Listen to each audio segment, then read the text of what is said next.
Hello, this is Oliver Improver from Deuces Cracked. This video is a recording of me and one of my students discussing 3-bet parts, both as the preflop raiser and as the preflop caller. Furthermore, we discuss adjusting our 3-bet ranges according to different player types.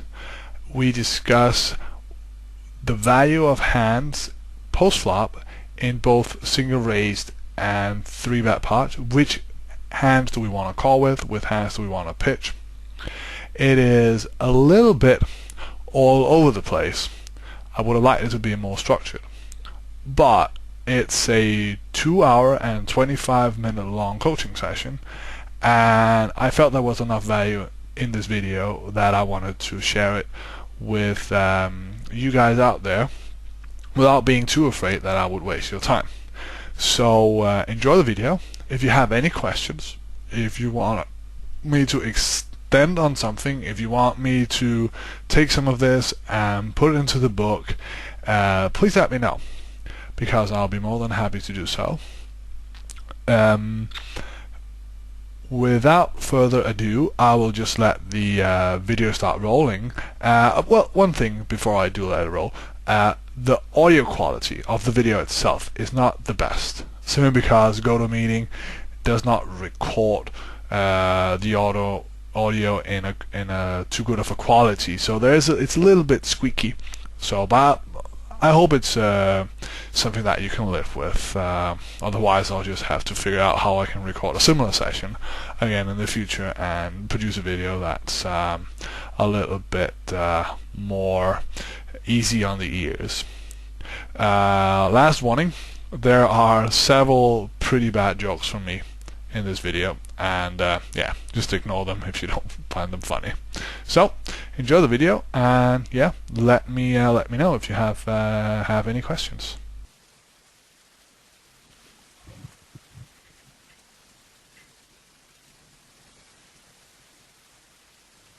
Okay. Yeah. Great. I was just waiting for you to say, now I see your screen. So. I actually had a browser window over like half, so I didn't really know what's going on. Okay. When Yeah. we're going to talk about a little bit about the 3-bet here, because I know everybody knows that this 3-betting is it's not going away. People will do it, and there's a lot of things that we can do with that. It's nice. So we have to understand how we want to play. First, we're going to talk about us 3-betting. Then we're going to talk later about what to do when we get 3-bet. Because that also depends on a lot of things. Let's talk a little bit about why we're 3-betting. We're 3-betting for different reasons. We can either be 3-betting for value, we have a pretty hand and we want to play a big pot. Or we can be 3-betting as a bluff. We have a hand that has little post-flop value, and we think there's a decent chance that we either be able to take the pot down now or post-flop. And the last thing that could be our argument for 3-betting is, I like to call it isolation. And it's something that I will do if I know that, let's say, fish opens pre-flop, and there's some players left to act after me. There I might 3-bet, not so much for value, not as much as a bluff, because I don't think that he will fold immediately. I don't think that I'm necessarily ahead of his calling range, but I do think that I, with my pure skill, can exploit him post-flop, either by value titling him or bluffing him in the right spots. But I want his money for myself, so I 3-bet. Yeah. Does that make sense? Yeah. Okay.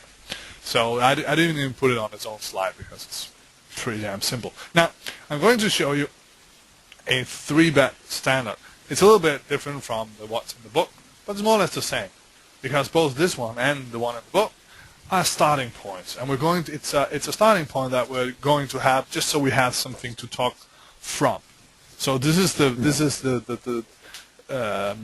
list of hands that we're going to make adjustments to, depending on the value of a number of parameters. So it's a dynamic range. Depending on the situation, we will change that range, and a hand might go into a 3-betting range, or go into a 3-betting call range, or go into a 3-bet fold range, or go into a folding range. Sometimes it's just a bad idea to 3-bet. So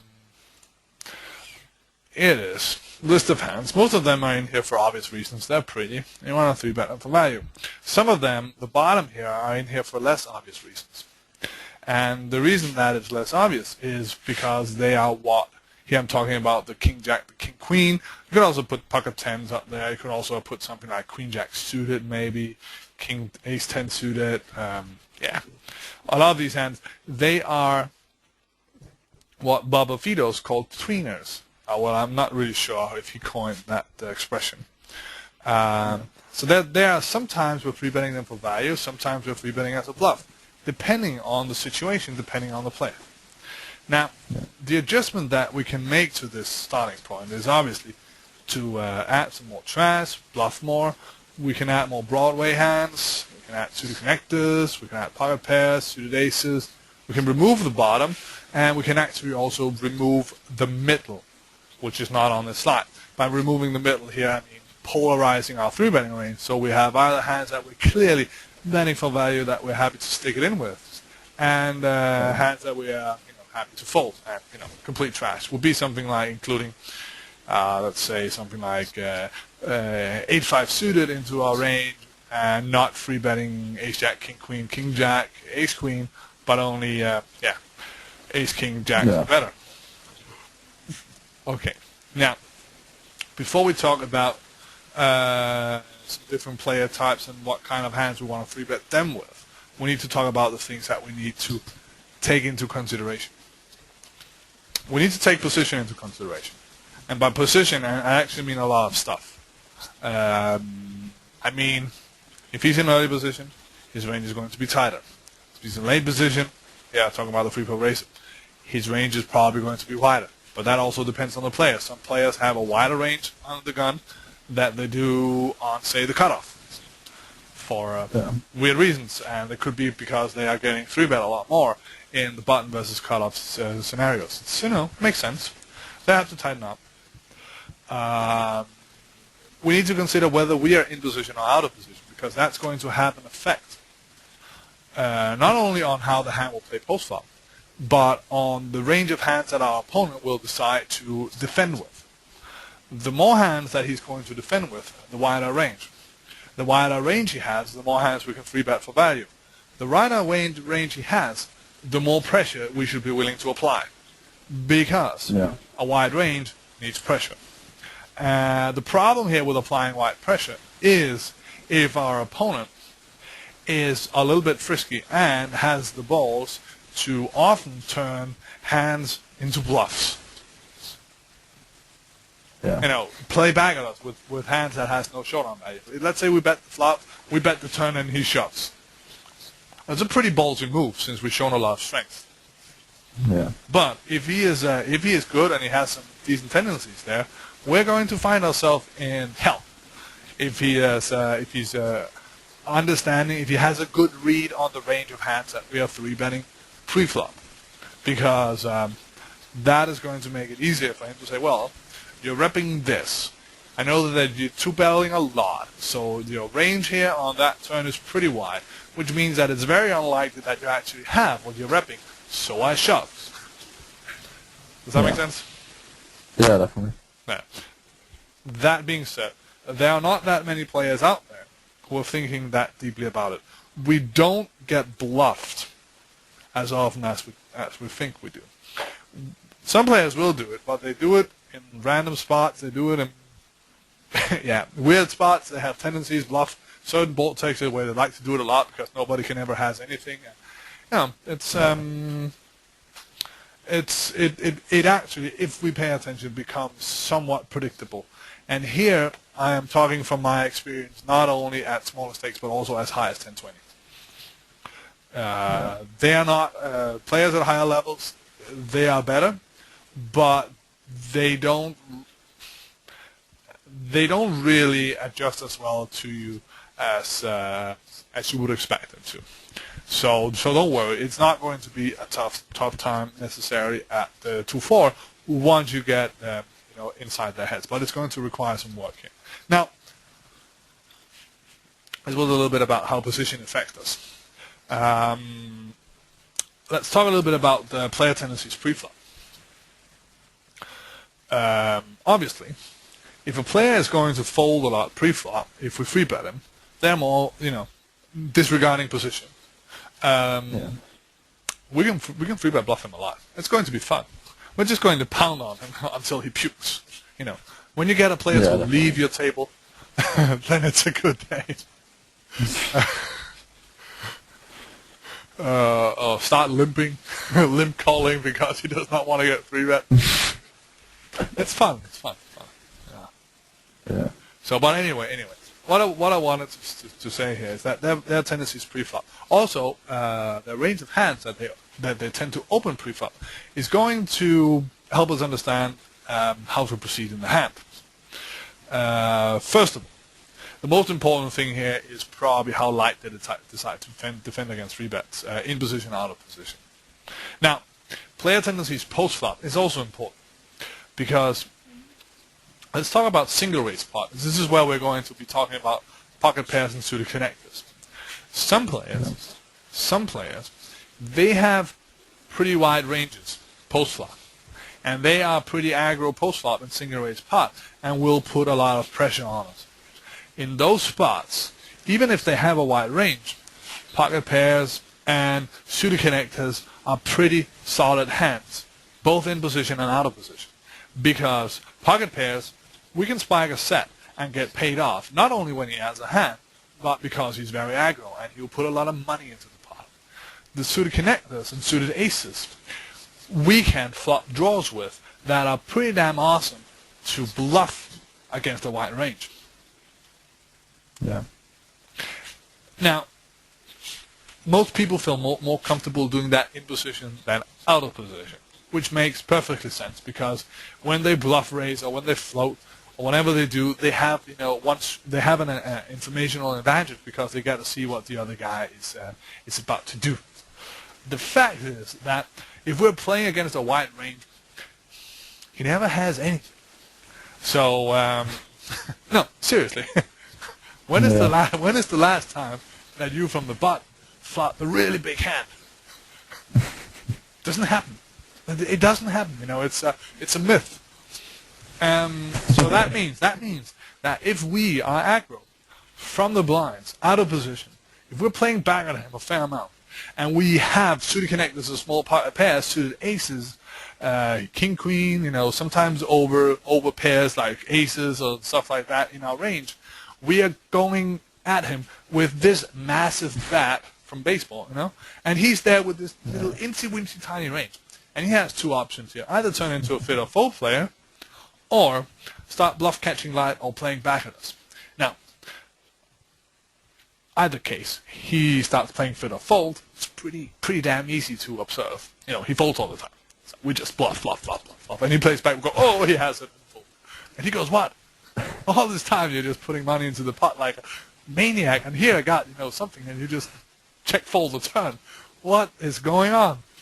The other opposite is that people start bluff raising you because what the fuck, this donk here, he's donking into me and check raising me, and they start floating you with air, and you just say, okay, you defend really light, so now you have this ridiculous bluff catching range, which means that I can just expand my value range a little bit, and I'm going to take you to value time.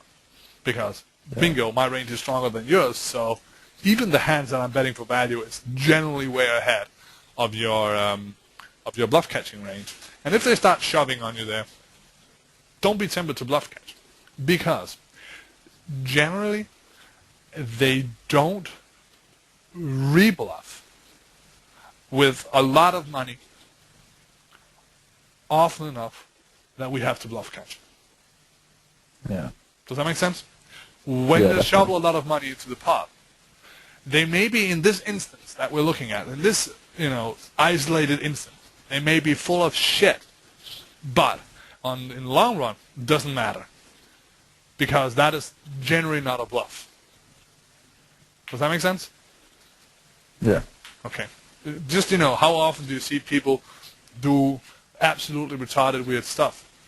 It's not that frequent, you know, it happens, but then you'd make a note that this guy is insane. And you have only risked a small part of your stack, and when he shoves the next time, you will wake up with a hand. Anyway, so figuring out how we want to play post-flop, players' tendencies post-flop, dictates whether or not your hand has value in a single raise pot. If a hand has value in a single raise pot, and you think you can play it profitably in a single raise pot, it is probably, in most cases, a bad idea to 3-bet, unless you can 3-bet the hand for value. Yeah. Here, a typical hand is King-Jack suited. Okay? Yeah. Against most players, that hand will, and against most ranges, that hand will flop, draws, and bluff catches. So when does that have value? Well, a hand like King-Jack has post-flop value in single raise pot when the guy you're playing against is bluffing a fair amount on King-High or Jack-High flops, where you can just call or raise or whatever you want to do. And it is pretty damn awesome to flop these big flush draws if you have folding equity. Against players where you don't have that, against very tight players or very tight ranges where you don't have folding equity withdrawals and they're not bluffing often enough on King-High, Jack-High flops, but you're finding yourself in reversed implied odd spots, life sucks. Because that hand is not going to flop anything else. Does that make sense? Yeah. So that hand goes into the range of hands that you can either fold pre-flop, which hurts, I know, but this fucker is a nit, and he decided to open when you had a pretty hand that you would have loved to play, or you can decide to 3-bet bluff. Because your 3-bet there is going to be a bluff, because if he 4-bets, which he's not probably going to do either 4-bet or fold, you're happily laying, you're down like a hurt dog and saying, ooh, please don't hurt me, nit. And you hate yourself because you shoveled money into the pot against the nit. On the other hand, let's talk about a hand like pocket fours. Okay, pocket fours against the tight range, pretty damn psyched about it. We can play fit or fold poker. No, sometimes we'll spike a set and we zing. He has a tight range. There's a good chance that. So we call and he bets a turn again, and we call and he bets a river and we shove and he tanks and call with ace king. This is, you know, the dream of dreams when we're flopping a set on an ace high flop. Unfortunately, it doesn't happen as often as we like to think, because when we flop a set, we're generally doing it against a hand against a player who's not a nit, because they're more non-nits than nits. And these guys, they have a pretty wide range, which generally mean that when they see bet the flop, when they bet the turn, they're full of shit. They don't have it.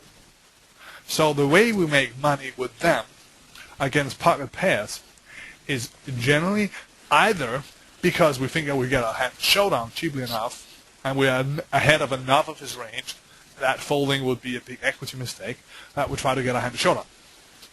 Pocket fours probably doesn't fall into that category, but a hand like pocket nines, pocket tens could. Yeah. Or we decide to play fit or fold poker against this guy because he's super aggro. He bets the flop, he bets the turn with a pretty wide range. There, we are probably putting ourselves in a spot on the turn where both folding and calling is potential big mistakes, because what is he doing on the river? Is he betting again as a bluff? Do I have to fold or call? You don't know. Yeah. And in aggressive games, that actually occurs pretty frequently. That you find him in a spot where he bets the flop, bets the turn, and you go, I have sevens. I don't know what the fuck to do. And then you can go into some equity calculation and poker stuff and say, okay, yeah, well, I'm ahead of a reasonable amount of his range. And then you call, and then the river goes check, check. And he had pocket eights that he turned into a bluff. Yeah. That hurts. That hurts. You go, what? No. So, again, have you ever experienced that? Yeah, definitely. And yeah, it's that is generally how mid-stakes games play, in my opinion. There are some players who are very honest with it on the turn. then there are some players who are generally not that honest, but they're also turning a lot of hands into bluffs on the turn, which means that they're merging their value range with their bluffing range, and there our medium pocket pairs are just, they're not in that great shape. Yeah. So, or they have, some kind of draw and they get there on the river, or they have overcards, they get there on the river and it goes check check, and yeah, it's annoying because when we get to showdown, we're not even sure that they're good against these players. Now, let us talk a little bit about what to do then against them. Well, here I like to have a tighter bluff catching range. Where here I'm talking about made hands with no redraw, for example, pocket pairs, or a hand like pocket pairs is actually the best example, because there we have two outs of their hand. Let's say the flop comes something like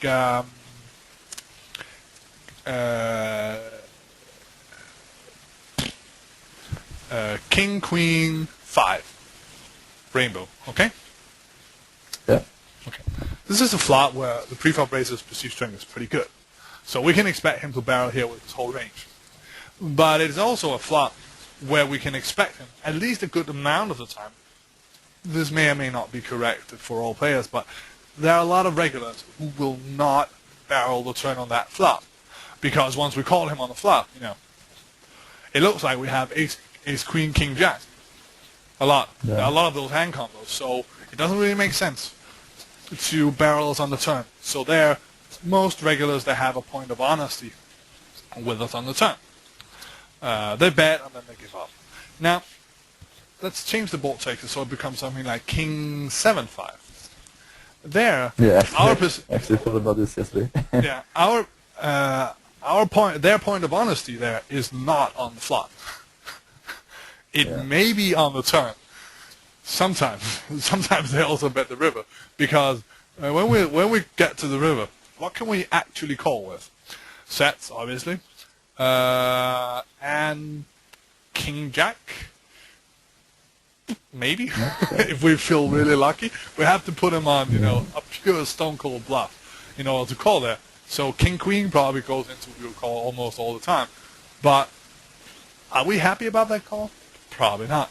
So when we have a hand like pocket 8s there, and he bets the flop, bets the turn, we go, fuck my life. This is insane.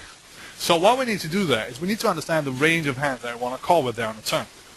We want to call that turn bet with hands that picked up a flush draw. We want to call that turn bet with good bluff catchers, like King, Queen, King, Jack. And we want to call it with hands that have 5 outs to improvement on the river, something like 8-7. But pocket 8s are probably a hand that we can fold directly on the flop when he bets. Yeah. Because when we call there, we don't gain any informational advantage on the turn, unless that we know that he's barreling there with a range that we can call against. Problem is, what does he do with pocket 9s? He probably bets because he cannot check call. Yeah. Does that make sense? Yeah, definitely. So thinking about outs against these aggressive players and board textures is also important. Now, let's talk more about board texture and how that affects whether or not we want to call. Let's say we have 2 flops, King 7 deuce and King 7-4. Okay? On the second board texture, any 8, any 6, any 5, and any 3 gives you the opportunity to turn your hand into a bluff. Because when those cards hit, you can represent a lot of combinations that allows you to either float again and shove the river, or bluff raise the turn. Yeah. Because those cards hit your perceived calling range, and you can suddenly now, when you start to shovel money into the pot, represent a good chunk of hand combinations, which is good for your perceived strength when you do it. Yeah. If the flop is something like King 7 deuce, only an 8 or a 6 is going to do the same magic for you. So there are fewer turn cards that will give you room to maneuver, so to speak, on the second board texture. So you want to look for board textures where there is some kind of coordination, just a little bit, because that is going to expand the range of hands that you can represent if you decide to bluff. And that is exactly how you make money against a guy who has a wide range. You don't make money by light call downs. It's very, very tough to do. It is something that requires that you have a pretty damn good understanding of where his point of honesty is. You got to have a pretty good read on him, and you got to have a pretty good understanding on how he plays and the range of hands that he's betting or turning into a bluff on the flop, turn, or river. And that is hard. It is much easier to leverage the board texture and the fact that you know he has a wide range. Because if he has a wide range, there are a lot of hands that cannot stand much heat. It means that the portion of his range that are happily bluff catching is very small. Yeah. Does that make sense? Yeah, definitely. So this is why the range of hands that you decide to call with pre-flop has an effect. His tendencies post-flop means a lot. Now, if you, for example, know that you can 3-bet him pre-flop and then fire c-bet, and he's going to be deadly honest with you, then it's probably better to just 3-bet and c-bet because it's free money. It's like going to the ATM with this kind of ATM that pays out double or something like that, because you put him in a spot where he's too honest, and since this is Nolan Hold'em and nobody ever has anything, this guy gives you too much credit, you can just exploit him. But unless you know that, I would probably prefer to call with suited connectors and pocket pairs pre-flop if those hands have value in a post-flop scenario in a single raise pot. Yeah. Make sense? Yeah, definitely. Good. Stack sizes is also something that has a big impact. For example, you will see me. If we're 200 BBs deep, you will probably not see me 3-bet pocket jacks out of position. Yeah. You will see me 3-bet hands like suited aces out of position. Yeah, because you can flop a higher flush or whatever. Yeah, you can flop a flush draw, and that allows you to put pressure on your opponent, which is what. And of course, yeah. With the jacks, is bigger. Yeah, precisely. With the jacks, it's, oh no, how do I get to showdown on most flops? Yeah. So stack sizes also has an effect on whether or not we want to 3-bet. So yeah. Because overall, like big pocket pair sucks when he bets into you 3 times, or like when he 3-bets you. Yeah.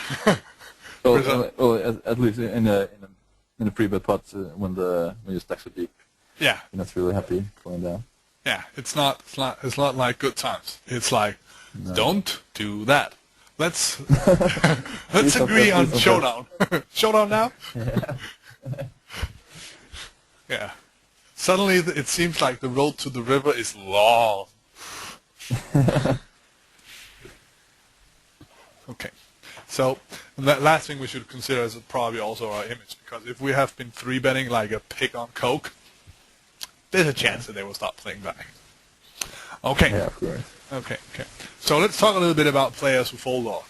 I have listed some players here. We will talk about the one at the bottom. Players that fold more than 66% of the time. Yeah. What is your general strategy against that? Let's say they have this guy here. He has a 20% PFR in the spot where you are 3-betting him. He's in the cutoff. He's on the tighter side, but he's opening 20% of all hands pre-flop, and you're in the bottom. What adjustments will you be making against a guy who's folding 66% of the time? Will you 3-bet him with trash? Yeah, I would just freeze him in a super polarized range. Mm-hmm. Why are you going to 3-bet him with a super polarized range? Because when he starts to play back at me, he's gonna have strong range. So then I want my strong range. Then I want a range that plays good against that range that he plays back with. Yeah. And when he folds, it doesn't matter what I have. So. So do you want to 3-bet King Jack? No, never. Because then he has to fold out every hand that King Jack beats, and I only play against hand that has King Jack crushed. And you think when it he starts has to play you back. think it has enough bluff catching value post flop? Yeah, if I'm in position, probably. Yeah, I agree with you. It's probably well around it's a good spot. King Jack is okay. It's okay. Yeah. So how does the table conditions affect whether or not you want to flat there with King Jack? Depends on if I have a sort of light squeeze from the blinds. You have to write something like "Please squeeze me now" in the chat. No. Start a leveling war. I have King Jack. Do you want to squeeze? Yeah, that's probably my main consideration. Yeah. It's the only consideration here, I think. It's a hand that you have position post flop. Even if you get multiple callers, King Jack is doing pretty well. A lot of flops. You can flop top pair. This guy in late position, he's probably going to be barreling that flops, kind of flops a fair amount, even three-way. So your hand has value as a bluff catcher. Now, the fact that you have a bluff catcher only makes sense if he's bluffing. Otherwise, this value goes away. Then you're just calling pre-flop, hoping to hit. Does that make sense? Yeah. And if you're playing in aggressive games where there's also a guy who knows that you'll probably, if the pre-flop raiser checks on a queen high flop and you bets, then you can, in aggressive games, you can expect to get check raised there a fair amount.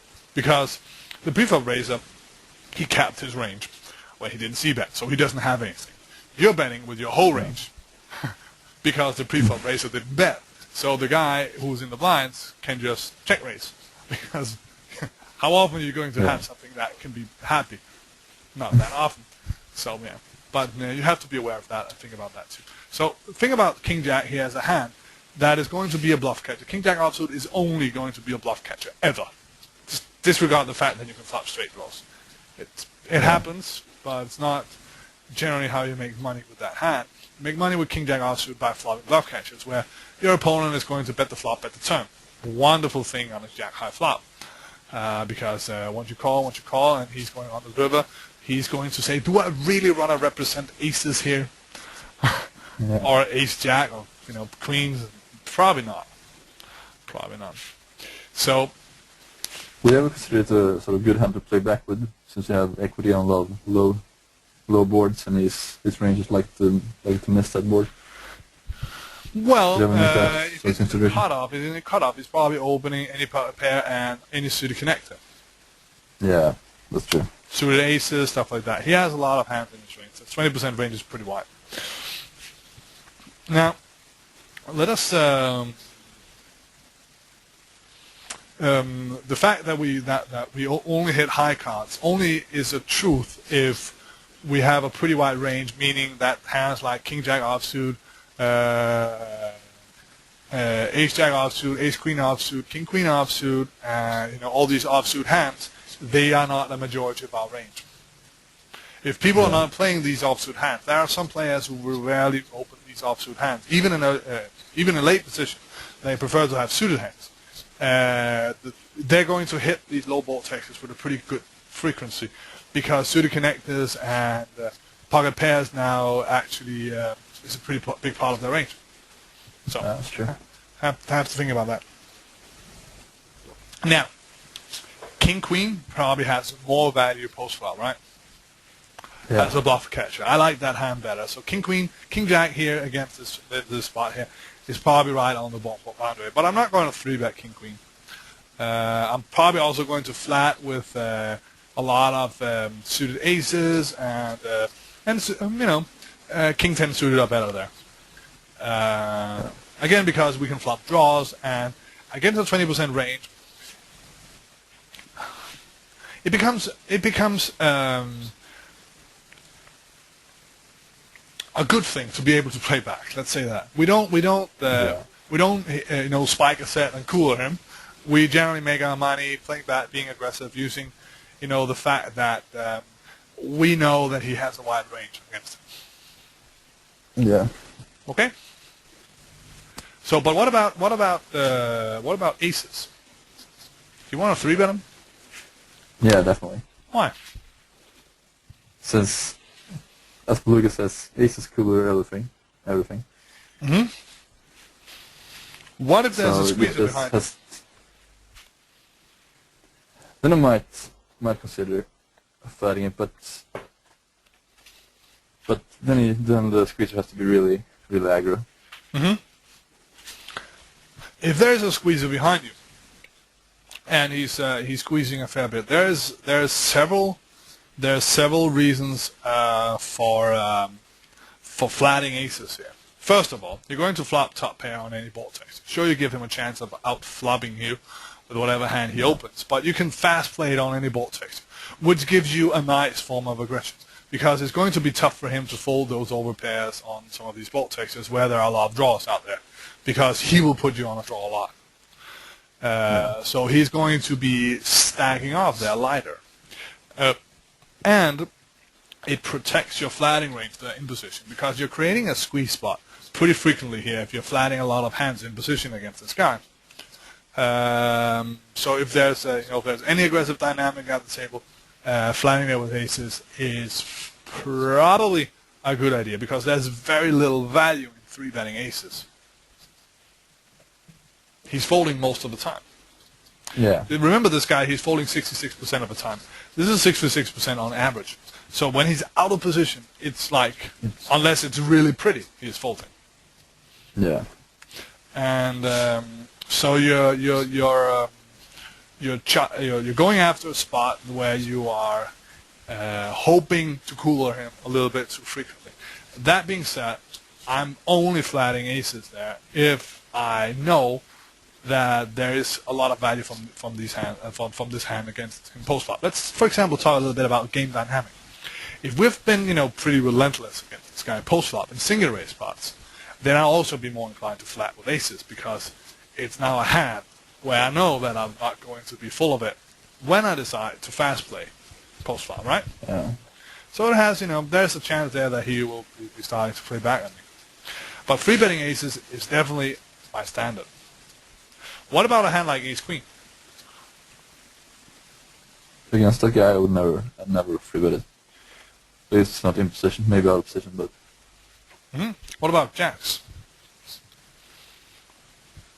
Yes, it's closer, but still I think it's a call. Mm-hmm. I agree with you. What What about? I would say goes to a 3-bet, but. Yeah, it is, because we can expect him to stack up with jacks. Yeah. But it's not like when we're 3-bet, 4-bet that we are super psyched about it, is it? No, not really. Unless we know that he's 4-bet bluffing. If he's never 4-bet bluffing and we have queens, we're not in that great shape. No. So that is also why I think that the fact with aces there is if he has a narrow 4-betting range, 3-betting aces is not that great. Because what is his range for defending here out of position? That's also pretty damn narrow. So we're like, making some pray to God. Come on, call. Oh, 4-bet, come on. Yes, you have kings. Yes. But fact of the matter is that's just not the case very often for a 20% range. It's actually hardly ever the case. Yeah, I feel like I don't want to get not get value from his ace king when I have aces. Yeah, that's probably your main concern, that when he has ace king, which is a reasonable amount of his range. Yeah, because I don't know. I actually haven't done it combinatorically how much less chance it is that they have ace king when I have aces. Well, we can look at it. So let's say that. Yeah. I just want to see how. I have. Let's do the poker stove dance. Yeah. So we have here. Let's decide that we have aces, right? We've got some cards here. We decide we have. We will have ace of hearts, ace of spades. This is probably the best hand you can have in poker, in my opinion. the best suit. I don't know why I'm so. What the? It's messing with my head. I will do it again. I will start the program again. Player 1, pre-flop, cards. Oh, okay. Oh, it worked this time. So let's see here how many ace kings he can have.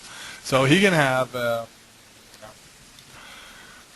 He cannot have this one. He cannot have this one. He cannot have this one. He cannot have this one. He cannot have this one and this one.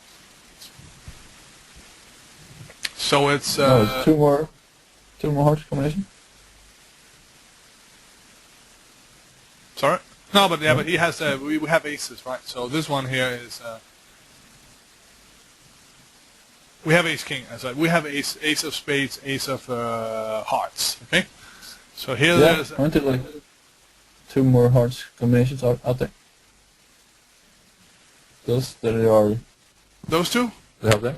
Yeah. But I expect that to be king of hearts. Oh, okay. And okay, I'm sorry. Yeah, sure. Yeah, okay. Uh-huh. So it's half of the ace kings that goes away because you have aces. Yeah. Okay. Yeah. So instead of 1.6% of all hands, it's 0.8. Okay. And he has 20%, so he has ace king less than 10% of the time. Yeah, okay. So that's that big a difference. Well, it's not that big. Yeah, but it's still kind of a consideration. You think you don't get value from ace king, but you still get value from his other high pocket pairs. Yeah. Then sort of the ratio between them gets much closer. Yeah. So you can make an argument for doing both. I think if there's a light squeezer behind, we go to it's better to flat aces. If there's not, it becomes more of a question of game dynamic, whether or not you want to 3-bet or call. Yeah. Do you agree with me on that? Yeah, definitely. Okay. So there's one interesting thing here, and that is, let's say he's opening to 3.5 or pot size bet, and we make it 10 BBs in position when we're 3-betting. Yeah. When a guy here, he is folding to 3-bets 66% of the time in that spot. This is his average thinking, so this is both in position and out of position. So a lot of players will actually fold 2 or 3 times when they are out of position. The 3-bet itself is 0 EV. Because because 2 out of 3 times you will win 5 BBs, and 1 out of 3 times you will lose 10 BBs if we assume that he's full betting. Because there's 1 point, and we make it 10, right? So this is 5. Yeah. We win that and we risk that. So if they're folding more than 66% of the time in that spot where you're at, free betting is, with any hand, any 2 cards, is plus EV. Yeah. And why is that important to understand? Well, it is important to understand for a specific reason. Let's give you here the poker stove again, and let's talk about pre-flop. So this is the range of hands that we get dealt when we're playing poker. Yeah. That's how simple it is. And poker can be defined as a game as where the winner is the guy who is capable of squeezing as much value as possible out of this range. Yeah. There are 2 approaches. One is to make sure that you get paid when you have a pretty hand, so you play fewer hands, but you get a lot of value out of those hands. The other approach is to play a fair bit of hands, so that the range of hands that you can get value from is large, but you only make a little bit from each hand. Yeah. Depending on the game that you're playing, these strategies are more or less up to. If you find yourself in a spot where the guy to your right is folding to a lot of 3-bets, a hand like Jack-6 offsuit, which is probably a hand that you will normally pitch, suddenly becomes playable. And that means that because of the game dynamics, because of the game that you're sitting in, you can squeeze value out of this hand. Yeah. Does that make sense? Yeah.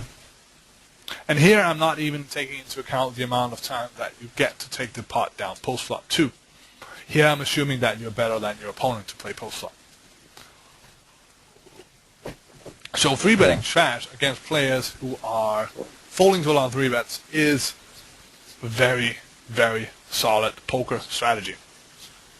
And it's going to make you a lot tougher to play against because you're constantly putting pressure on people. Obviously, you should not overdo it because people will start playing back at you.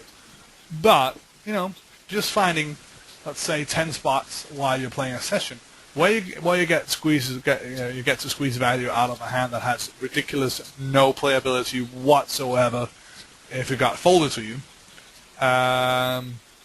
it's going to have an impact on your win rate. Yeah. You see that? Yeah. Good. Okay. So instead of having, most people, they have maybe, late position, something like 50% of all hands or something that they can play, maybe more, you suddenly get 100 because of the game dynamics. Doesn't matter what hand you have. He folds enough, this free bet. He's going to fold off enough that is plus EV. That is important. Okay? Yeah. Definitely. So, but going out of line and going into Scandinavia mode is probably not what you want to do. I'm from Scandinavia. Now I'm going to three bet you. Yeah, well, they will start playing back. They'll get the point when your free bet percentage is 25. Anyway. So this was a little bit about players who fold often. We talked not that much about small pocket pairs to the connectors, but those are hands because he has a pretty wide range that I prefer to call with pre-flop. And the reason that I want to call with them is because I understand how to play them post-flop. Here the suited connectors is a no-brainer because we can flop draws and put pressure on him. That makes a lot of sense. He has 20% range. We have a lot of folding equity. The pocket pairs is a little bit tougher because we need to understand how is this guy going to play. If he's not going to be very bluff heavy, we call with the pocket pairs because we expect to take the pot down a lot because he's going to be very honest with us. Yeah. If he's very bluff happy, the contrary, we call with pocket pairs hoping to spike on the flop because now he starts paying us off, not necessarily his whole stack, but a reasonable amount of his stack when we hit. But floating with these pocket pairs against an aggressive guy is a mistake because we're going to feel pretty damn pressured on a turn when we only have pocket sixes. Yeah. Unless we know that he's bluffing here with his whole range, betting flop, betting a turn, and he's going to be honest with it on the river. Because there we probably are ahead of whatever he shows down on average. But it's not a clear spot. I prefer to play fit or fold because is he going to use potential scare cards against us on the turn? Let's say flop comes something like jack high, we have pocket sixes, he bets. Turn brings an ace, and he decides to bet again. We have pocket sixes, and we know that he knows that we all know that he's going to bet his whole range on that ace. So we call again because he could be bluffing. Now, he knows that we know that. So he's going to say, okay, if I bet that ace, I'm also going to bet that river. Yeah. Fuck my life. Yeah. So understanding when to give up with certain hands is a pretty good idea. On the other hand, if we know that he's going to bet his whole range on that ace and we pick up a flush draw on the turn with our suited connector, it's time to race. Yeah. Make sense? Because we have 7 high or something like that. Yeah. Or if we have a 5-outer, we can still call because we have a 5-outer for the times he did spike that ace, and we also have the ability to approve the times that he didn't improve. We have showdown value, so the times that he doesn't decide to bet the river, we can probably show a hand down, and there's more value in it than with say pocket sixes, just because we have more outs. Yeah. Here's something with playing sort of connectors in position when you're playing as aggressive player. If you flop a draw, would you then be more likely to raise the flop? If you say you flop low flush draw or something like that on a king high board, would you raise the flop then, or do you never do that? Since the hand you sort of never can stack off with. Yeah. But you call the flop then or bluff the turn. If that's... Let me give you my point of view here. First of all, once we raise with with our flush draw there, 100 BBs deep, and for example he shoves, we probably have to fold. It's not much we can do. And we have a low flush draw. We could get a flush over flushed, and it sucks. But unless I know that he's going to barrel the turn a lot, okay, I'm happy to raise fold the flush draw. Okay. Because if he bets the flop, turn is a brick, he checks. What do I do? A lot of the time he's check calling. Yeah. So it becomes really nasty. I can check behind and then decide to do something on the river, but there it requires a read. Against some guys, I'm checking behind, and when he bets the river, I'm jamming in his face. But yeah, honestly, yes. Against other guys, I will not do that unless I haven't read.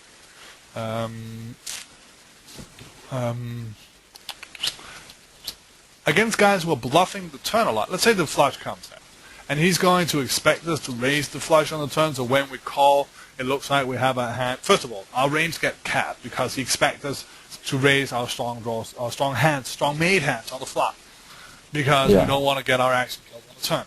So when he then barrels a turn, because he now thinks that we don't have a draw or we don't have a strong made hand, he thinks that he gets to fold. There, I'm jamming the turn in his face. Yeah. So, depends a little on his turn actions, whether I want to call or raise. Against some players, I'm not going to raise all the time on the flop, but sometimes I'll call. If I have the nut flush draw, I'm probably raising all the time. Yeah, because then you can stack up. Yeah, precisely. It's a spot where you smile, you got the nut flush draw, the best thing in the world happened to you. Smile, get the money. But you also use that with sort of it sets on say like semi-dry boards for like a flush draw, but not really any straight draws out there. You can still call with it against an aggro player that can handle well in the I am going to slow play my sets there like there's no tomorrow. Do you still call? Do you call a blank turn then also, or do you? I raise. Yeah. I raise the turn. Yeah, okay. So I generally merge the range. Merge is probably but I merge the way that I play my flush draws with the way that I play strong hands against the player. Yeah. Because I feel like that's something I have been trying out some, and it has worked really, really well. The times against an aggro player. He's going to bet that turn all day long. Yeah, because he never believes that I can have a strong hand. Yeah.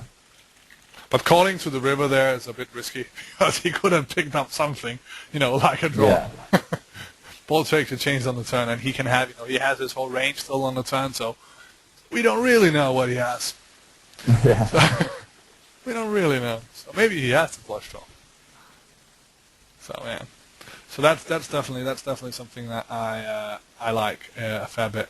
Using the player's aggression against him, and using the player's lag of aggression against him. If, for example, I know that he's betting the flop, and for example, let's take a good example.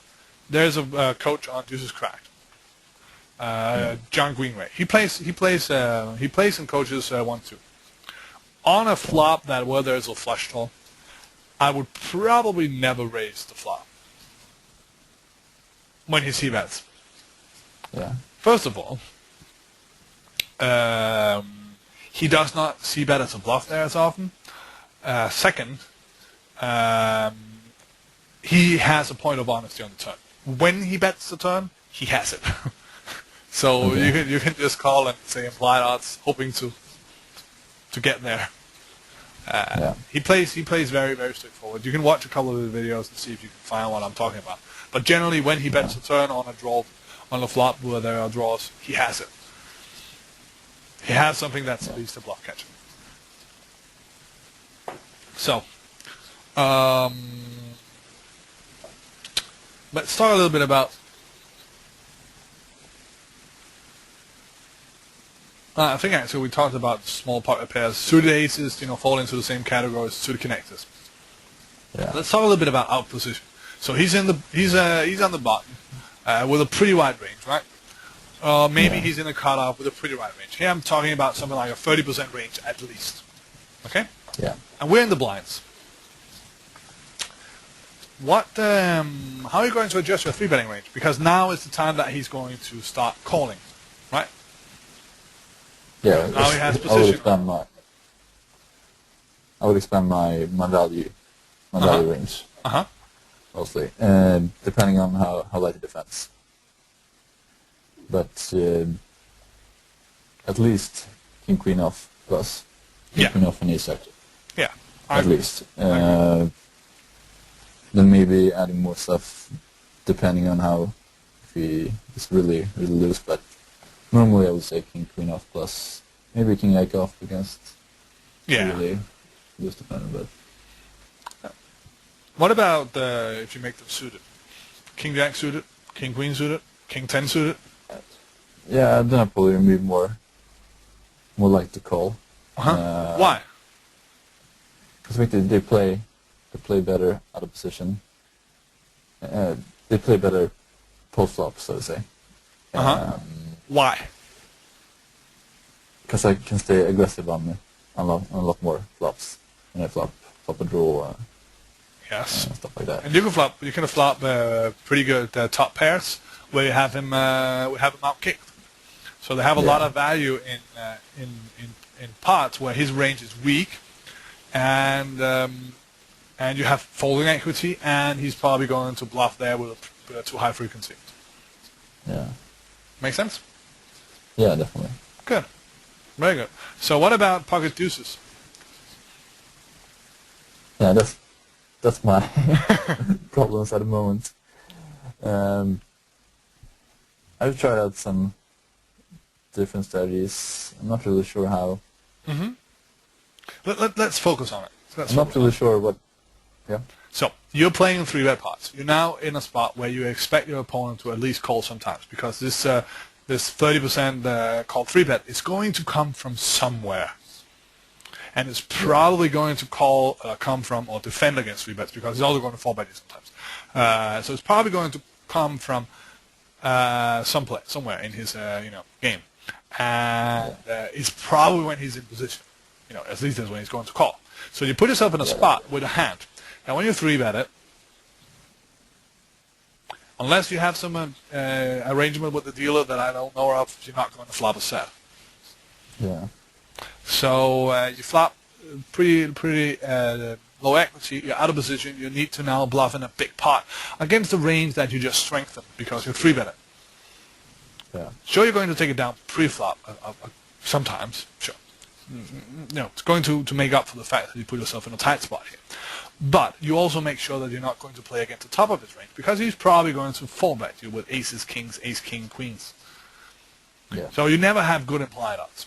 So what I need to do now is you got to get him fold, and that out of position generally requires multiple barrels.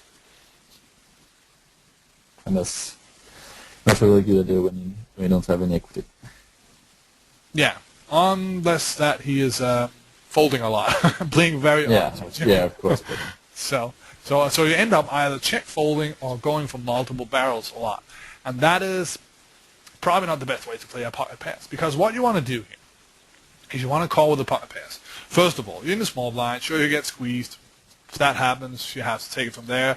Probably have to adjust the range of hands that you defend with from the blinds. You need to start calling there with sometimes with aces, sometimes with strong hands like 10s and 9s that you can jam over the squeezer. Ace queen suited, stuff like that you can just squeeze, ship it. But this is only when you have a light squeeze. Otherwise, you don't need to worry about it. And to be honest, Yeah. there are not that many super aggro squeezes out there yet. They are getting there, and of course it's annoying. But if they know that we are capable of flatting there with a strong hand, they generally give us a little bit of respect. There are not that many super aggro squeezes. There are some, and there we just have to affect the play accordingly. And there I actually prefer to fold the pocket pairs, at least some of the time. Sometimes I'll still call, but I am 3-bet. Then you get less value post flop. But we're putting ourselves in a potential tough spot if we 3-bet here, because we don't want to get called. So it's 3-bet, please fold. Now, if we now for a second here assume that there's not a squeezer behind us, not a light squeezer behind us, against a light squeezer you can actually shove pocket deuces, but it's a different story. And say that it's you take one from the team, deuces cracked, here you go. Shiv it. No, but what I wanted to say is that you have a pocket pair. It has showdown value against a wide range. It is a hand that you want to play pretty aggressively, and you want to put a lot of pressure on your opponent against an unknown where you don't know how to play them. I will call with these pocket pairs, and I will start donking, I will start check raising. I'm going to generally just start establishing a dynamic where I'm aggressive, because those are hands that if I get played back at, it's pretty damn easy for me to give up. On the other hand, I can use them, for gathering information about how my opponent plays. And unless that I do that, it's going to be very tough for me to get paid off the times that I do hit. Yeah. Does that make sense? Yeah, definitely. In the big blind, I will probably almost always call with the pocket pairs. Any hand that plays well against a wide range, any hand that I'm happy to put pressure on a player with a wide range is a hand that I'll call with. Let's say that he's very aggressive. They will call with the pocket pairs because you want to spike a set and let him hang himself. Yeah. So your strategy post flop is different, not depending on also depending on the cards that you have, but it's super dependent on your opponent's strategy post flop and the dynamic that you have going. Yeah. That being said, it is not easy to play them, and that's probably why you have troubles doing it. Because if it was easy, you would already have found a way to do this, and we will not be having this conversation. Games feel I play them way too passively, probably. Mm-hmm. You cannot play weak against a guy who has a wide range. Yeah. Impossible. It's like let's say I have pocket eights. Flop is ace king 5. Mm-hmm. I check QC bets, I call. I check the turn on a sort of queen turn or whatever, and I'm just totally lost. Yeah, well, this is a very good question. Now, if he's betting that flop and betting that turn, it's probably a good idea to fold the turn. Because the range of hands that he's betting on the flop is his whole range. He generally reaches a point of honesty on the turn because your hand looks like ace-x, king-x. Yeah. Now, if he expects you to 3-bet ace-queen, expects you to 3-bet suited aces there from the blinds, he can barrel you on the turn if he's good. Now I'm talking about, let's assume that he's a good player. That's probably, I just realized that's probably really, really good strategy against me. Yeah. Because I can only have ace queen suited and ace jack. Yeah. And you're not even happy if you have a king there, right? He bets the flop, bets the turn, out of position. Meh. Yeah. So yeah, it's so this is a spot where you have to start understanding that your eights there. Why not check raise the turn? Yeah. Because let's look at it from this way. You can rep a shitload of hands with check. Ace king, ace queen. Probably not ace king, but ace queen, king queen. You can rep a set. You can rep that you got there with a straight. You can rep a lot of things. and that makes it tough for him to play because he has a wide range. That means that his general, range of bluff catches that he has in his range is small. Yeah. Because he has to put you on a bluff specifically in the first place to call, and he does not have that many bluff catches in comparison to anything else in his range. He generally just has pocket fours that he's turning into a bluff. But then you can ask, well, shouldn't I then call? Well, maybe. But sometimes he also has a pair and he bets the river again, and you go, now you can't call. Yeah. So what you should be thinking about is, when do I expect this opponent to become honest on this ball text you're with me? Yeah. And then you can call or raise or whatever, turn your hand into a bluff, depending on what answer you come up with. So against players with a wide range, you want to have a good chunk of bluff catches. You want to have hands of flop draws. So suited connectors and hands like Ace-10, King-Jack, King-Queen, they're actually pretty good to have if this guy is bluffing a lot. On the other hand, if this is a passive guy that just only puts money into the pot when he has something, and he checks the flop and bluff catches a lot on the turn, you just want to lead the flop a lot, because he's only going to put money in again on the turn if he has a strong hand.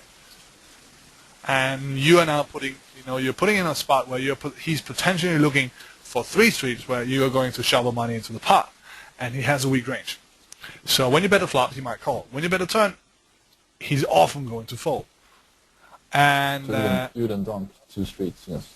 I donk 2 streets, a lot when I donk. Okay. But I generally, until I have a read, I will not donk 3 streets. What you should imagine here is that you should imagine yourself playing, under the gun, and you get called by a guy who has position on you. So he's in the cutoff or button, doesn't matter, and you know for a fact that he has a 40% range. How are you going? Yeah, he's calling with 40% of all hands. How are you going to play against this guy if you're the pre-flop raiser? You're out of position. You know that your range is stronger. Are you going to play bit of? Yeah, going to c-bet and bet the turn, and you're generally just going to try to get him to fold. That's put pressure on him, yeah. So you have the same scenario here. The only thing that changes is the range is probably the same. You're probably calling with a range in the blinds that is similar to the range of hands that you're opening with. Yeah. And you want to, yeah. Well, I think I made my point. That's a really, really good point. I never heard of it before. Because I'm stuck in the always checking out of position. Yeah. At least when I'm the people caller. Yeah. Which is generally a good idea if this guy is c-betting a lot, because then we can do the check raise dance. Yeah. Which is fun. You can write in chat, you know what I'm going to do now? I'm going to check raise. Which is a lot of fun, because players, they will start hating you, and you just you shouldn't be an asshole, but it's always, I like to have fun. Now let's talk about full betting. Okay? Yeah. Or maybe we want to talk about post-flop play here a little bit. So we have talked about calling pre-flop, what hands has value, what want to play them. Let's talk a little bit about, we decided to free bet this guy. And let's say we are in position. Yeah. How do you want to play? When you 4-bets? No, you free bet him and he calls. You have position. Okay, you say... Yeah. Okay. Yeah, Yeah, I fucked it up. I messed up. When I free bet him in position? Yeah. I don't want to play post-flop when he defends out of position. Or yeah, precisely. So you're on the button, he's in the cutoff. He opens, you free bet, he calls. Flop. Okay. What is your general strategy? I'll probably c-bet almost always. Okay, interesting. Why? At least until I have a better read, I believe it's going to play pretty much free to fold. post flop. Even though his range is stronger, it's going to have a lot of sort of ace queen, ace jack, maybe king queen. It's going to miss flop the vast majority of the time. Okay. And so that's my general strategy. So how would you play if you flop a really big hand?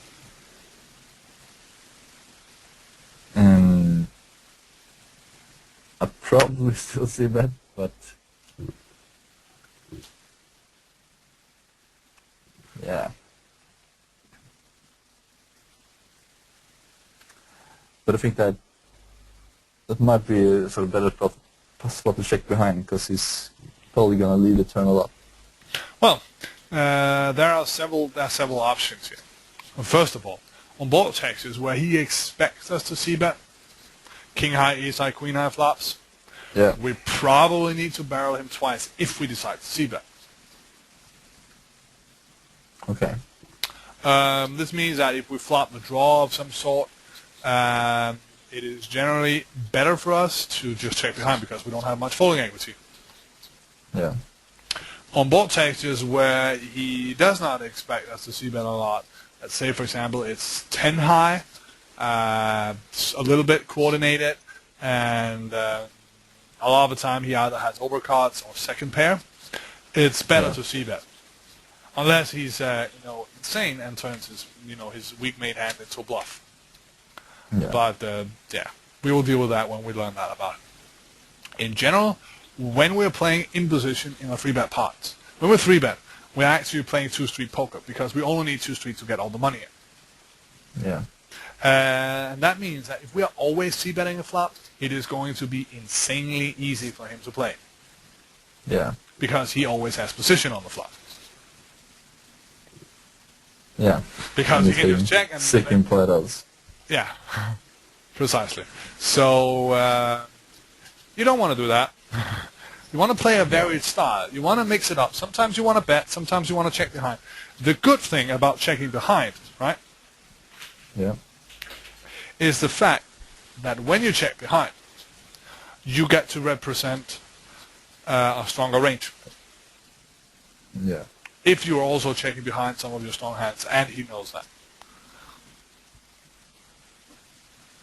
Yeah. If he does not know that and expect you to, if the flop comes something like, say the flop comes... Because you rep like, on a king x6 board, you rep like king jack or something. Yeah. You're gonna have a fair chunk of hands, and you can probably, when he does the turn, you can probably call and the love stuff you can do. Generally, you just want to vary your style up because you don't want to give away the fact that you have position on him, unless that you know that he's going to play fit or fold. If you know he's going to play fit or fold, then it's a no-brainer bet. But this guy here, he actually shows up with a stronger range now because he decided to call. Yeah. So he's folding a lot pre-flop. Now he decides to call, and that means that he's probably not going to be as fold happy as a guy who calls him pretty much with a lot of hands pre-flop. Yeah.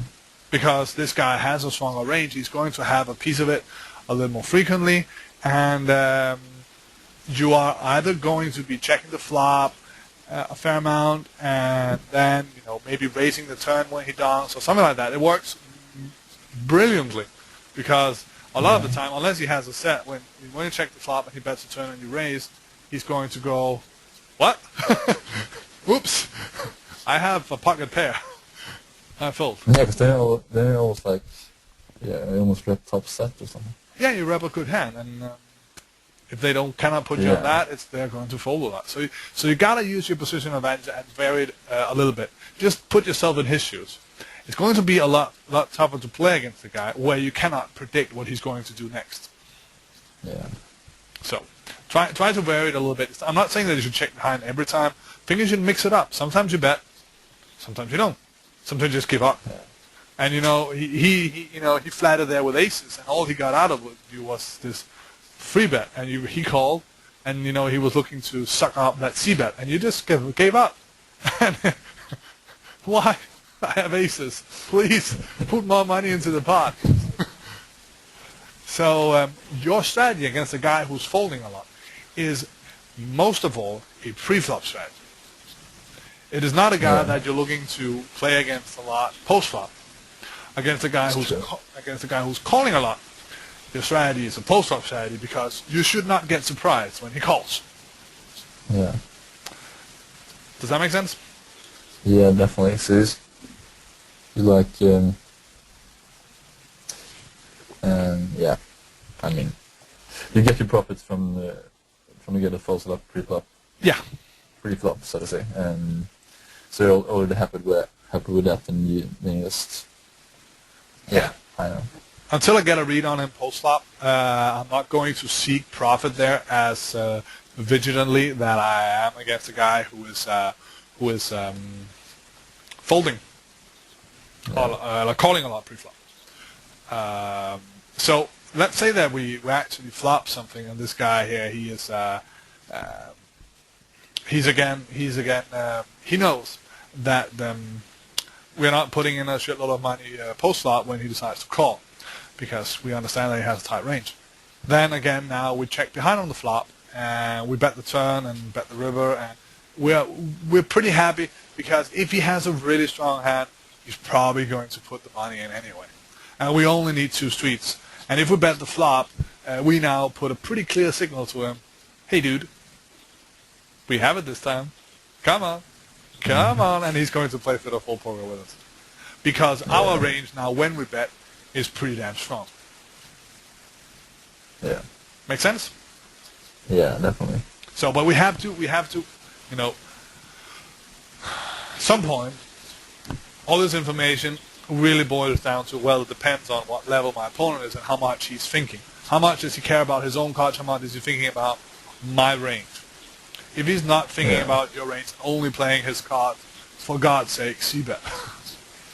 Yeah. For God's sake, c-bet. Okay. Anyway, let's talk about guys who... let's reverse the situation here. Now you're out of position. Okay? Yeah. Flop comes king high, pretty dry flop. What is your strategy there?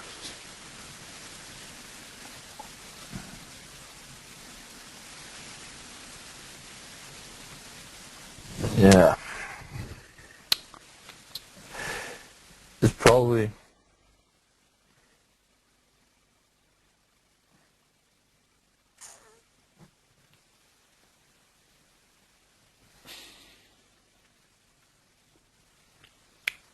I probably check call with like 10s plus and That's a try mistake. to make some That's a mistake. Let me give you a better idea. First of all, when you check a king high dry flop, you are giving him information. You have a So now hand. decision? Yeah, you have a hand. You meant when I called up through the decision, right? You free bet him. Oh, I free bet him. Yeah. Sorry. Sorry. Okay, I got. Okay, you defended out of position. No. You're the free better. You're the free better. You free bet out of position. Flop comes king dry. Okay. Then I'll probably see bet my whole range. What did you want to turn? Depending on the player, and if he tends to call my c-bet light, I might bell again, but depending on how where his point of honesty is. But I think I can quite possibly shove that turn profitably, because he's gonna have a lot of the sort of medium pocket pairs and stuff like that. Can't really take. They don't want to call up his whole stack with. And we're playing for stacks once you bet the turn, right? Yeah, I probably. Yeah. So let's look at this in a structured way. Let's say that he's never floating. He's either calling you with top pair or second pair. Unless you know that he's going to defend with king jack offsuit, turn is a barrel, because then he has king jack suited, There are 3 of them, and there are a lot more pocket pairs. Yeah. Okay, so that's a barrel. Let's say that he is folding you on the flop with ace high, with like ace queen, backdoor flush draws, and king jack and king queen, and he can also have something like medium pocket pairs. There, the flop is definitely a bet because he can fold on the flop definitely because if he has absolutely nothing, he's probably sometimes folding, sometimes getting respect. But against that range, you definitely have to barrel the turn. Okay. Yeah. Very, very true. Now, there is one spot where you have a problem, and that is if this dude is a fucker and understands that your range for betting on the turn is polarized. Yeah. Because that guy, he is going to smile and say, shove in chat, and shove, and say, call? Question mark? Because you can only call with ace king or better. Or maybe king queen. You're going to be pretty tough spot there. So, but let me reveal to you, this is not something that many players at mid-stakes poker will do to you ever. This is probably Kranz and Foxwood Fiends getting drunk and playing against you without telling you. They're capable of doing that. Not many other players are. So they don't take into account that your range for betting on a turn is polarized, which means that they have a plus EV shove there, and therefore they shove. Because that shove is plus EV against most players. If they are just having a reasonable double barrel, there's shitload of bet money in the pot once we bet the flop at the turn. So let's say you have pocket tens on king high flop. You bet the flop and you get called. What do you want to do on the turn? What do you think? Can you do it again? Let's say you have pocket tens on pocket tens on this king high dry flop. You're playing against a guy who calls you with top pair or second pair type hands. You bet the flop. You check the turn. What do you want to do? Then I check fold. Yes. What do you want to do against a guy with a wider range? Then I check call or check shove or yes. Because it's gonna float me a lot, and yeah. So this is exactly what you need to be thinking about. How wide a range is this guy potentially calling me with on the flop? And there's nothing that is going to ever replace being observant. Yeah.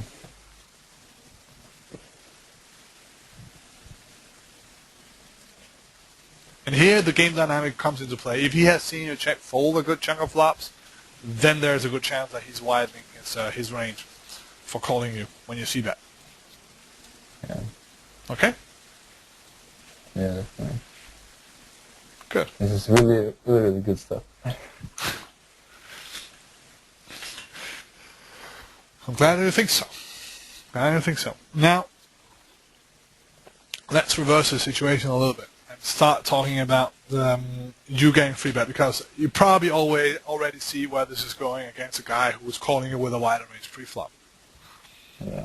You gotta bring your bat, and you gotta pay attention to how wide his range is on the flop. How much is your fit or fold there, and you're probably against him. You have to fire a reasonable amount of double barrels.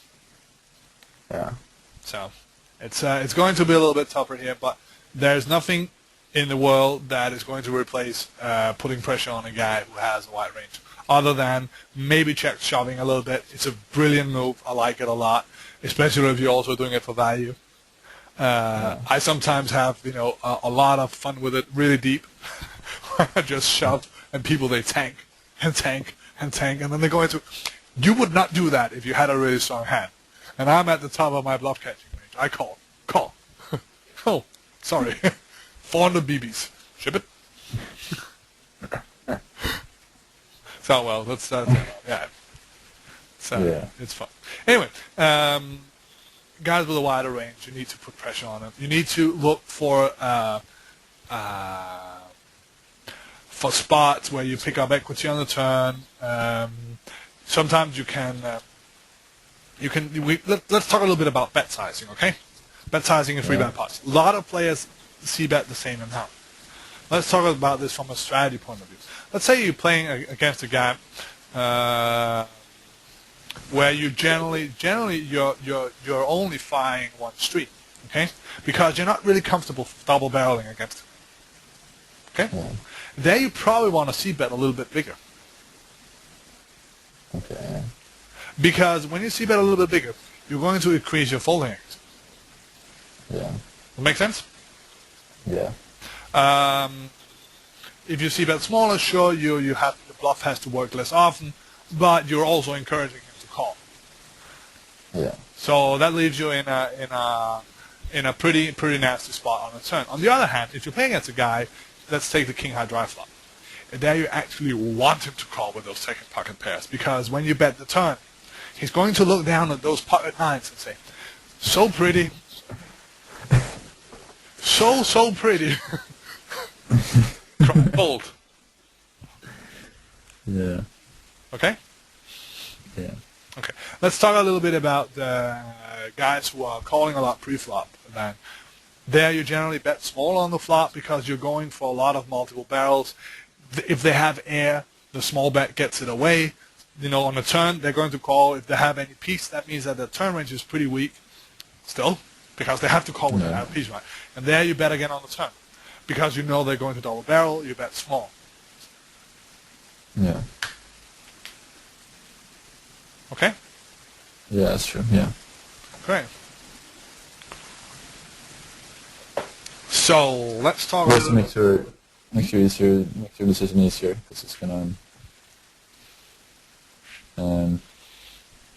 if you bet big on the flop against a guy who's just gonna fold out on the flop, you don't get your decision gets better on the turn when you check fold. Yeah. Or when you check the check. Yeah. Then because that's gonna Great. goodbye chance. Yeah. Let's talk a little bit about why the check shove actually works pretty well. Yeah. And actually, I think that you don't need to check shove. Okay. The reason is, let's say you bet the flop, and you check the turn. His range for betting the turn, some players at least, this is what you should be paying attention to. Some players will see bet a polarized range on the turn, which means that they will either have floats, okay, Yeah. or hands that they're betting for value. Because the ones that are in between are all the hands that have showdown value. Yeah. Right? Now, when you're shoving, what you're trying to get him to do is actually to get him to fold the air, because the top of his range, they're never folding. You're going to get him to fold the air part, okay? Yeah. And you have absolutely no equity against the top of his range that's going to call your raise. So all you got to do is actually click it back. Because this guy, I promise you, is not going to float you out of position in a free bet pot when you click it back to him on the turn. You can do a little more than click it back, because he has air. What he's going to do, is he going to rebluff the rebluffer? I don't think so. And you get when yourself. I call him to Let's say when I'm in position. Yeah, I actually got ahead of myself a little bit. You 3-bet him.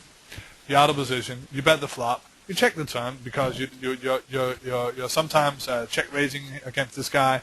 The turn, because he is capable of double floating and playing back at you and stuff like that. So you don't want to put yourself in that spot. So you check to him. Now he bets the turn. His range for betting that turn is often going to be polarized. He's going to be betting the air because he wants to take it down, and because he has no showdown value, and he's going to be betting his strong mate hands that he can bet for value. The hands that he has, so to speak, in between, he's going to check, because he does not want to get check shoved on. Yeah. So he has a polarized range. Now he bets, and your shove there has the sole effect of getting him to fold the air. Yeah. So the advantage of check shoving is that you protect yourself from getting reshoved on. Okay? Yeah. But he has air when he bets.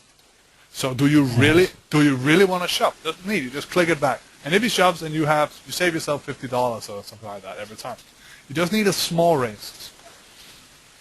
And also, you get a super nice image. You can try it.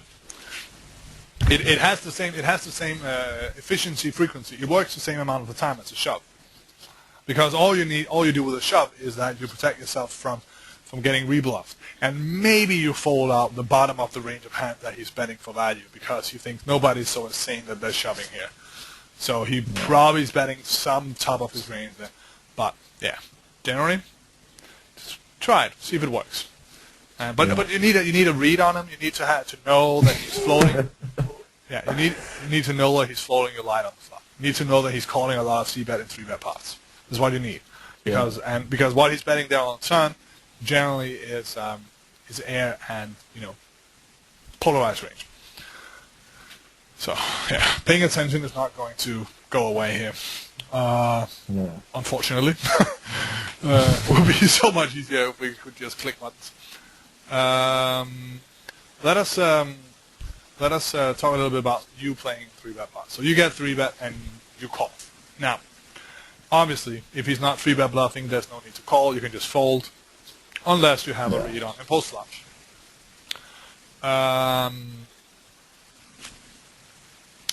Let's say you're playing against a guy who is. Yes, something there. If a guy is like maybe free betting like 5% or something, and he's out of position and in position, do you then start considering calling smaller pocket pairs because you have the sort of implied odds?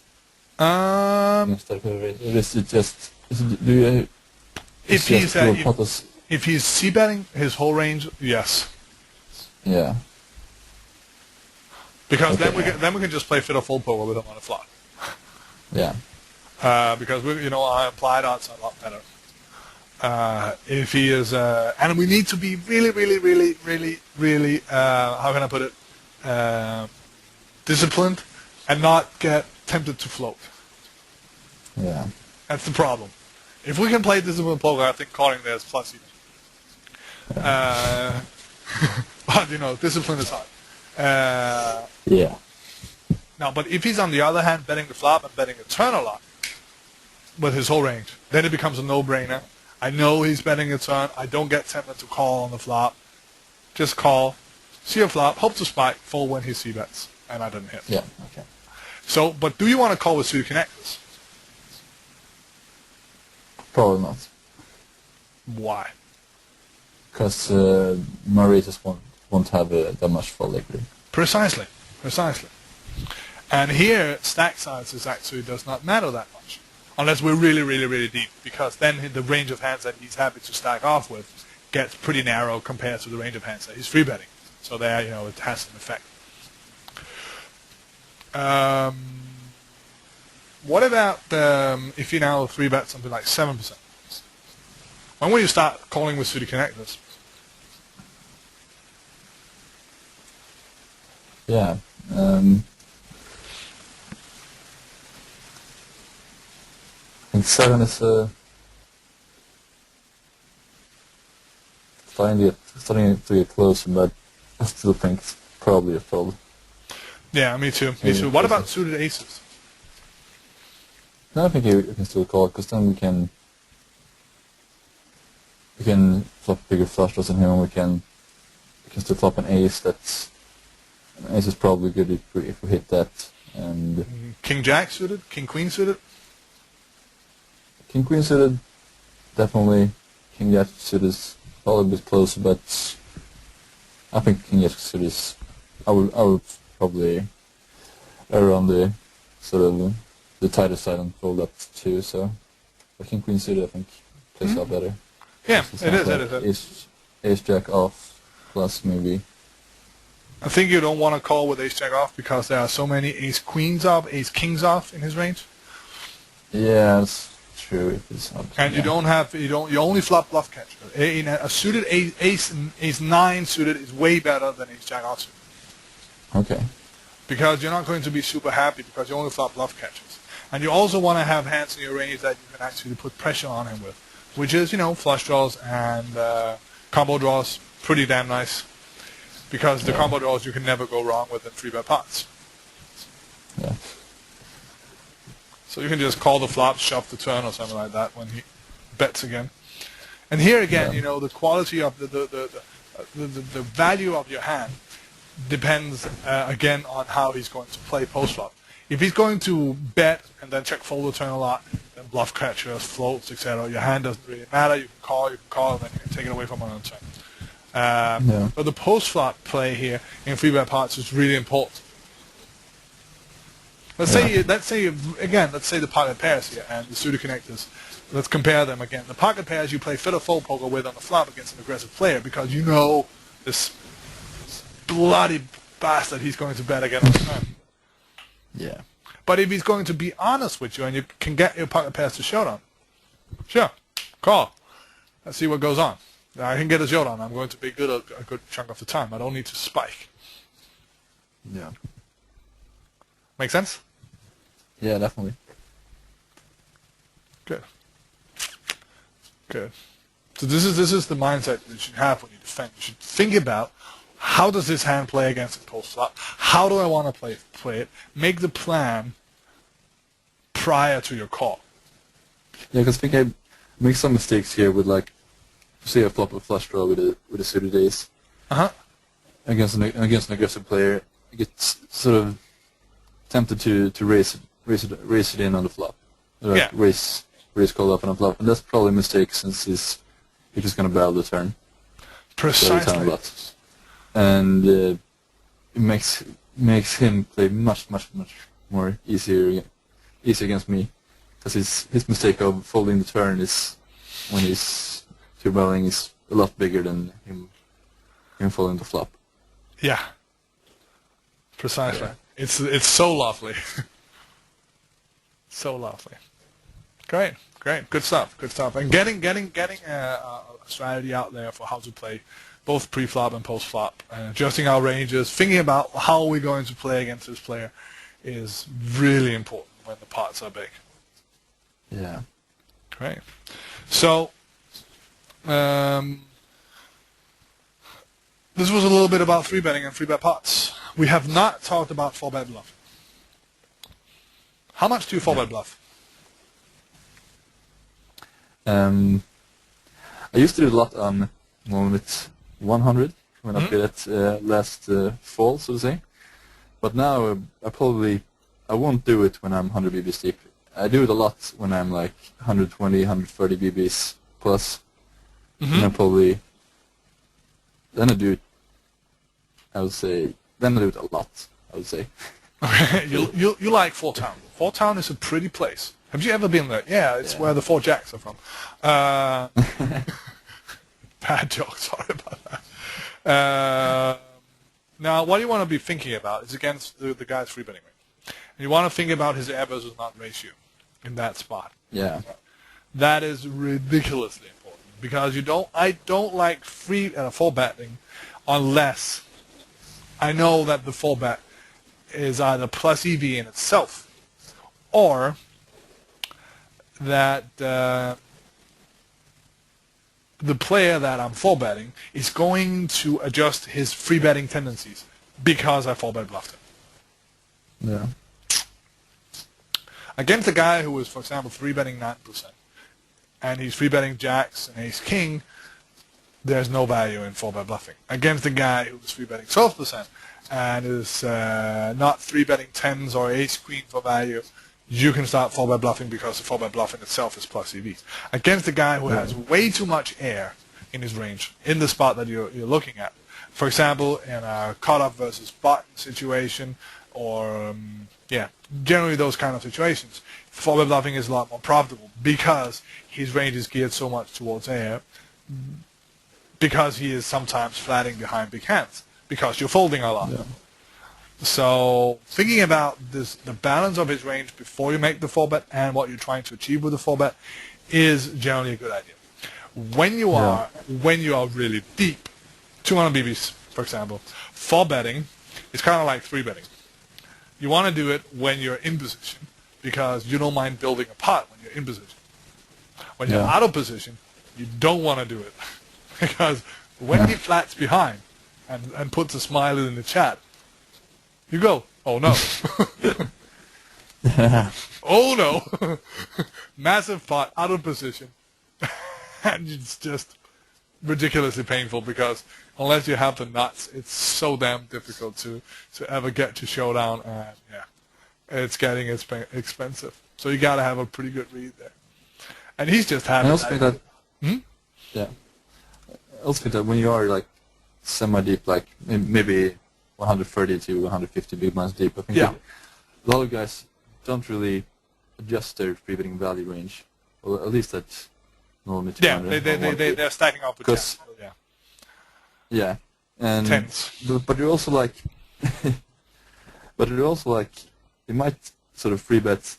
I think they free bet like ace jack for value, and then when I four bets, they're like, oh shit, and then they fold. Like ace queen also, I think they aren't comfortable sort of stacking up with that kind of hand, so they just make a tight fold. Or like a lot of guys, I think, do that. Yeah, precisely. Precisely. If they have too many tweeners in their range, also compared to there's a lot of ace jack suited, king jack suited, king queen off. And if they have a reasonable amount of trads in their range too, they don't have that many ace king queens jacks, ace kings in their range, and that is then it becomes profitable. That's no doubt about that. But again, that is going to be reflected in an imbalance in their range. Yeah. So it's it's a little bit fun here. Now, what about you? How do you adjust to a guy who's 4-bet bluffing you?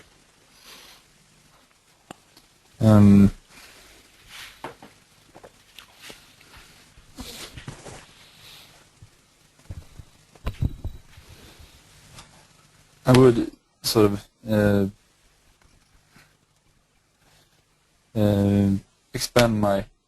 expand, but lower my free bet bluffing range. Like free bet more for value, and still with kind of a polarized range, I would say. Yeah, you're probably going to polarize your range and probably add something like tens, right? Yeah. Because when he's calling off, he's gonna have a hand, so I still don't have a polarized range, but. Precisely. I have not tried to do any 5-bet bluffing. No, don't do it. Equity. Don't do it. Don't do it. It's not how you beat stakes poker. It's No. You can probably find an edge on them pre-flop here, but you would be changing poker into a sit and go. Yeah. And I don't think that is that's an edge that's going to be around for very long. But I do think that we can add tens and then just polarize our free betting range. Obviously, we need to adjust. If he's 4-bet bluffing us, we need to adjust. We should still be 4-bet bluffing us. We should still be 3-bet bluffing him, but we can 3-bet him something like 9%, and then include tens in our shoving range, and it's going to be minus EV for him to 4-bet bluff us, which is fine. Yeah. Does that make sense? Yeah. Sometimes, if you find yourself in a really odd spot, for example, I did that here the other day. I out-leveled it was a 1,000 NL game. I was playing a little bit for fun, and it was something on PokerStars, and there was this poster. Some guy posted. The guy before him raised. He's a pretty aggro player, had a pretty wide range. And I decided on the button to 3-bet him because I knew that he would know that I'm going, my 3-bet there would probably be BS a lot of the time. So he 4-bets me, and I was just expecting to 4-bet there. I had 9-5 suited, and I clicked it back to him. And he tanked. I promise you, he tanked, and he folded. It was so hilarious. I literally just clicked it back. Because it was like, this can never be a bluff. And because that would be so stupid. This can never be a bluff. So it was fun. So I actually think that he's capable of folding a pretty solid hand there. Because Yeah. this looks like, oh my god, you want to, what?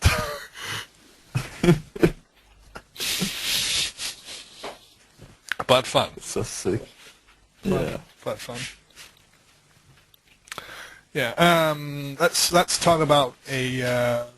Let's. I don't know if I showed you this hand. I'm going to show you one hand here that I played recently too. It's also a. It's two. Oh well, we'll show two hands. Both hands are. One is 1000 NL and one is 2000 NL. I played recently. I can't remember if I showed it him, so if I did, you tell me. Did I show it? No, I didn't. Okay, so you already know that I did. Okay, so that's a good thing, so I don't have to get embarrassed when you say, oh, I already seen that. So, yeah, sometimes that happens.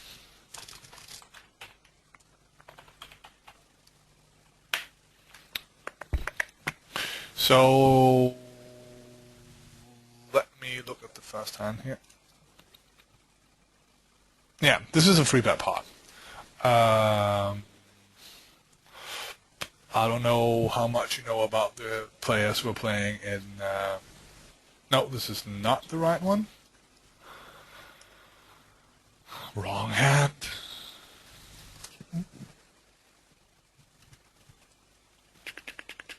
But fun hand still. Here it is. We will actually look at both hands because it's against the same player. So it tells you a little bit about the read I have on it and why I do this this play that I do. So I have 8-6 suited on the button. Yeah. Under the gun here is a guy called the Cleaner 11, Dutch player. Okay. He's a 5-10, 10-20, 25-50 regular at stars.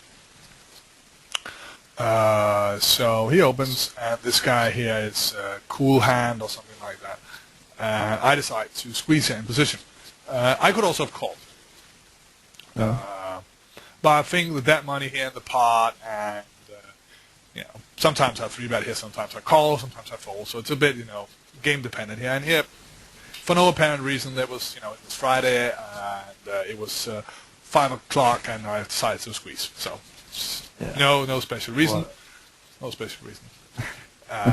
So folding under the gun ends up calling, and on the gun +1 folds. Here comes the flop. Now, the range of hands that I put him on here is, first of all, I don't think he has aces that often. I don't think he has kings that often. I don't think he has ace-king that often. He has ace-queen, king-queen, and medium-sized pot of pairs here a lot. He's a pretty straightforward guy. He's not super fancy, not doing weird stuff here out of position. I think he expects my range here when I 3-bet to be okay strong. Okay? So this flop here comes pretty low. I have backdoor flush draw. Probably the prettiest thing I can say about my hand right now. And he checks to me. I decide to c-bet this flop because I would do that with every strong hand that I have. If I have aces, kings, queens, flush draws, I would bet this flop. If I have a boat, I would bet this flop. Yeah. Because a lot of the hands that he has in his range are going to be pretty psyched about this flop because there's no ace, there's no king. They're going to be pretty happy, so I don't have much folding equity here. Unless he has, a flush draw, I expect him to check raise here and get it in. Because he has, flush draw that he has here has to be a pretty damn good flush draw because I don't expect him to defend here with something like 10-9 suited out of position. I expect him to have something like king-queen suited, ace-queen suited here a good bunch of the time. So, anyway, I decide to c-bet here, and he decides to call. Now, no surprise. Turn brings an interesting card. Now, this is a card where I could have aces here. I could have a boat, right? Yeah. And if I have air here, okay, he is going to expect me to c-bet with my whole range, right? Yeah, definitely. So my range here for c-betting this flop is going to be super polarized because, on the other hand, I'm not going to have many hands in my range that can call a shove. So if I bet here, I generally have to shove, and then I'm afraid that he will make a hero call. If I bet small, something like half pot here, he can shove, and I have 8 high. Yeah. Life's going to suck. And if I have something like queens here, kings here, it's generally going to be pretty tough to me to call. I would probably call with those because it's ahead of all, the hands that he would shove, and I don't expect him to have an ace here very often because of the analysis that I told you. If he has a flush draw, he's going to do it, but I know I cannot bluff catch with this hand. So I decided to remove my the air from my range by checking. Okay? Yeah. Does that make sense? Yeah. Because now I get to rep a reasonable big pair. Queens, kings, a slow played flush that got there, a boat where I'm praying to God that he has something like a pair plus a spade that will get there on the river and pay me off. Yeah. So I get to rep a fair amount of hands, okay? Now, the read that I have on this guy here is that he is very, very happy to bet the river once I check the turn. So I'm actually doing this because I expect him to bet the river. But I also expect him not to shove the river. Because there's if he shoves and get call, he's dead. And I generally think that a lot of the time when I check here, he knows that I will be bluff catching here with kings and queens, and sometimes I'll even have stronger hands like that all the time. So when he bluffs this river, he's trying to get me to fold something like pocket tens, maybe some of my air that I didn't bet the flop with. And the reason that he's going to bet here is because not only does he have folding equity, but if he has a hand that he's not happy to bluff catch with himself on the river, it's probably better to turn pocket nines, pocket eights, etc. into a bluff here, because he cannot check call. Yeah. And he cannot expect to be good on the river. Does that make sense? Yeah. Okay. So he checks. I check behind. River's a king. It's a pretty good card for me. Because he never has a flush now. So I don't expect him to get called. He never has a boat. Because nobody flops a boat. That would be annoying. And unfair. And if he has a boat, so be it. I will put this on to me again. So my read here, he bets $200. It's a pretty good bet size because if I have, say, pocket tens here and he bets like that, what the fuck am I going to do? It's going to be pretty painful to call here because I'm praying to God that he's turning pocket eights, pocket nines into a bluff. Sometimes when I call here, he's going to flip over pocket jacks. So it's going to be tough for me to call. And sometimes he has this slow played boat that he's now going to try to get me to call. I do think that when he bets this small, that he never has a boat because he will then bet bigger, hoping that I had some hand that that I know that I need to bluff catch with on the river. Does that make sense? Yeah. So I shove. And his bet there is obviously only good if I'm not capable of doing that. And he folds. Yeah. So the things that you can take away from this hand is the reason that I bet the flop and the reason that I check behind on the turn. Yeah. Because let's say you're playing against... You don't expect him to error here. You just expect him to... I think he has hand with showdown value, yeah. I think he's folding pocket jacks, yeah. Because I look like I have a boat or a flush here, and I know there are 1, 2, 3 boats I can wrap and a flush, and it's going to be pretty sight. So let's say we're playing in a low stakes game where we don't have this guy here bluffing the river. So we check behind, he checks again on the river, king comes, we shove. Now he's going to hate live with pocket nines, pocket tens. Yeah. You see that? Yeah. We can also shove the turn, but if he knows that we're betting our whole range of air there on that card, he's probably going to call if he has a redraw. Here he does not have a redraw, so ever, because it's a river. Yeah. Okay? Yeah. Good. Let's look at another hand.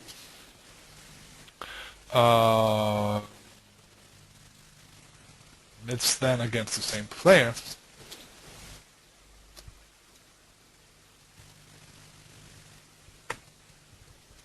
It's blind versus blind. It's not a 3-bet pot. I have the same hand. He's in a small blind, and he opens, and I call with 8-6 suited. He has a fairly wide range here. In the small blind, he's stealing fairly wide, so I don't mind calling with these hands because I know I have folding equity when I flop a draw, and I know I have a pretty good read on him that he's betting most of his hands on the turn if he has a good hand. So I flop, flop the nuts, more or less. And I thought about raising. But I also thought that because I know this guy is going to bluff the river with a very high frequency, if I check behind here on the turn, once I call the flop, check behind on the turn, he's going to bluff the river a lot. I thought that I would do the same trick that I did on him at the 3-bet pot, just in a single raise pot. So, okay, I call. And he checks on the turn. The reason that I decided to check behind here is again because I know he's going to bluff the river, and I know that if he has a hand that he's going to value bet here, unless he's going for a check raise, which he also could, with a better draw than mine, or with ace king, ace queen, he's probably going to check raise this turn. I decided to check behind and then call the river because he has so much air in his range, and his range for betting on the river is polarized. Make sense? Yeah.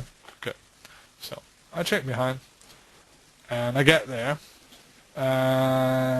He bets. Now, the reason that I don't raise him here is because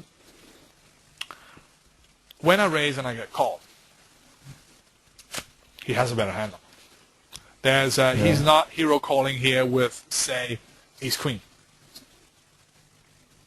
because it will be so sick of me to check behind here and then raise this flush here, turning something like pocket nines into a bluff.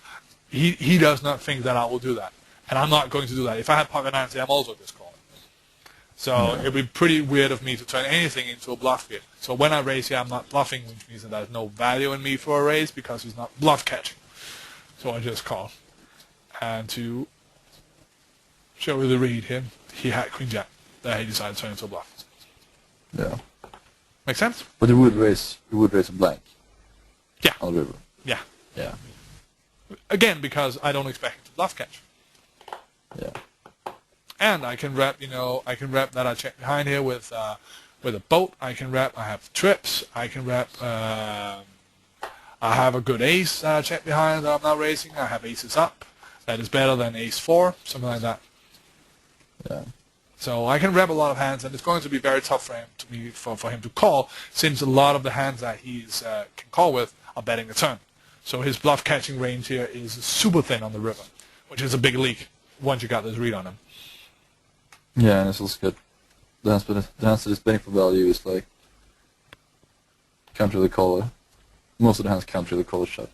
Precisely. If it goes to thin value. Mm-hmm. Yeah. Okay, last hand here, which is in a 3-bet pot, and I think it's somewhat interesting. So what we're going to do now here is we are going to let you play the hand. So we're on the gun, okay? This guy here is a guy called Thesorian or something like that.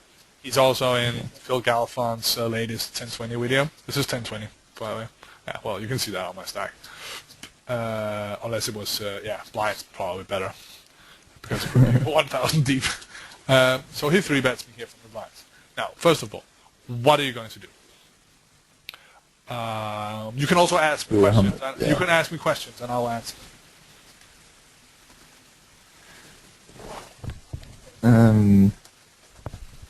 If he's aggressive, I would guess this is a kind of a good hand to call with because we have a lot of equity post flop, and we can start playing back at him. Mm-hmm. So I think if he's aggressive, I think this is a call. He's aggressive. He's 3-betting a lot, and he's pretty aggressive post flop too. So then I would call. Yeah, we could also contemplating 4-bet bluffing here, but his range here is pretty wide. But I prefer to call because it's too pretty a hand to turn into a bluff, in my opinion. So I This is prefer. kind of a small free bet also, right? Well, it's Right. let me see here. It's we have 60, so it's 8 BBs. Yeah, it's actually pretty small. Yeah. So it's pretty small. So we call. Anyway, normally I would expect him to make it 12 there. So what the fuck? Go away. Here. So anyway, we play. Here comes the flop. Flop the nuts. Yeah, this is good times, right? Flop the nuts. Yeah. He bets 200 into 330. What do you want to do? Yeah, it's probably betting almost all of his range, maybe all of it. And I think this is a good time to just call, because he's gonna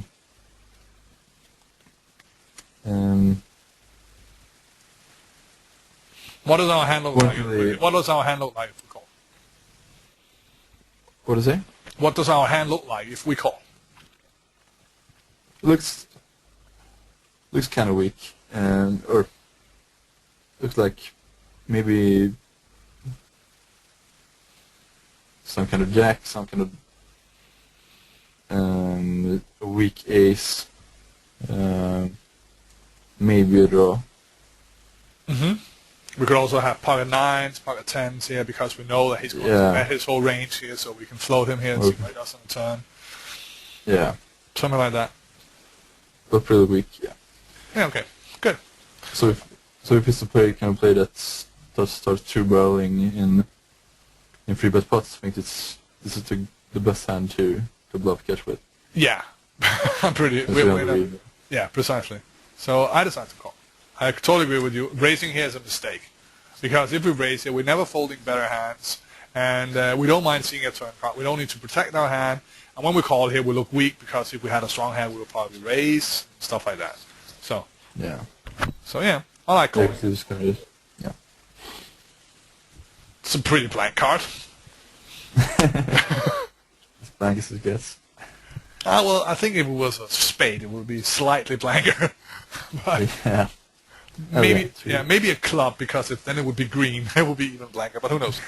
So we'll yeah. So what do you expect him to do here?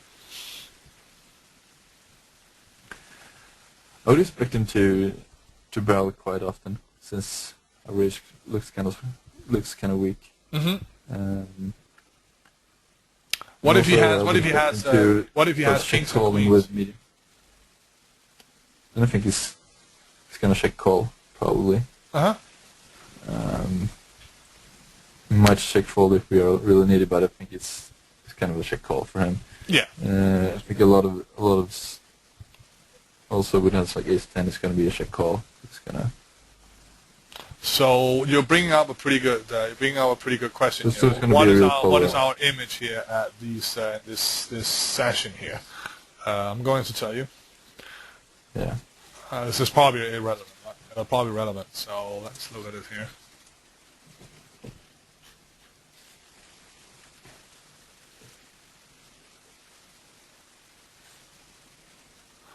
So our image on that table is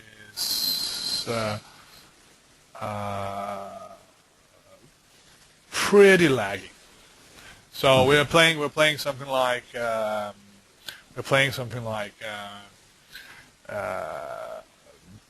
I'm almost ashamed. I'm almost ashamed to say it. Is it Krantz? Krantz style line? Almost.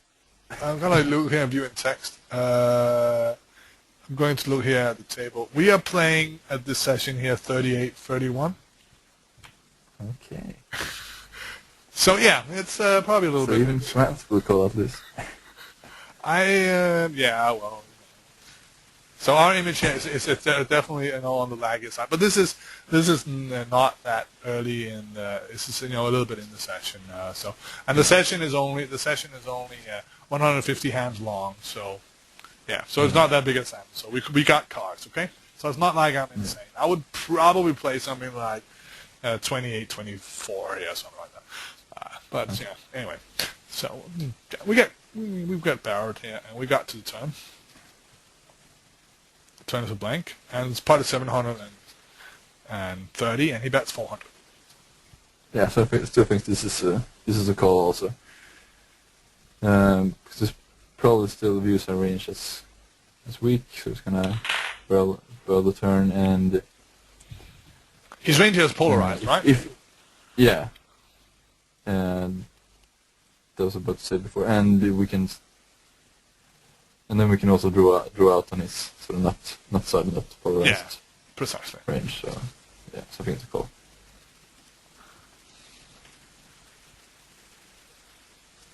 Oh yeah. And now he shoves. No. He does not shove. Shakes? Nope. This is fun. Oh. Yeah, you got it right. Now, what is our idea here on the river? What is it? What do you want to do here on the river? Let's say he shoves. What do you do?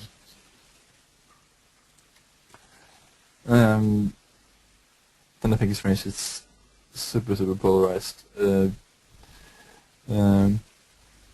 So that makes for a call, but then again, it also decreases his fold equity in his mind, I think. Mm-hmm. So do you think that he expects us to fold a jack here? No, I don't think so. Okay.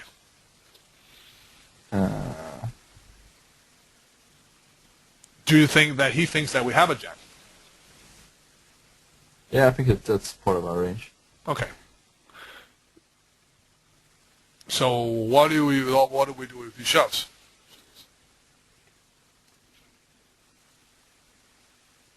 And I guess we have to fold. Yes, precisely. Because if he's bluffing this river here, he's only trying to get me to fold something that is weaker than a jack. Yeah. And I'm never folding an ace. I'm never folding a jack here. He thinks, at least. So he's trying to get me to fold missed draws that somehow got here like this on the river, right? Yeah. And, something like pocket eights that got stubborn on the turn. Yeah. Okay. So that is why this guy... Well, now, fact is, I will never show up here with a missed draw.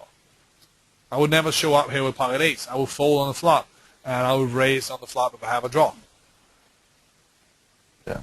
So, because I know this guy here is betting almost any turn card with my call, and it's going to be very, very tough for me with, let's say the turn brings a king, and he bets again. Queen, he bets again.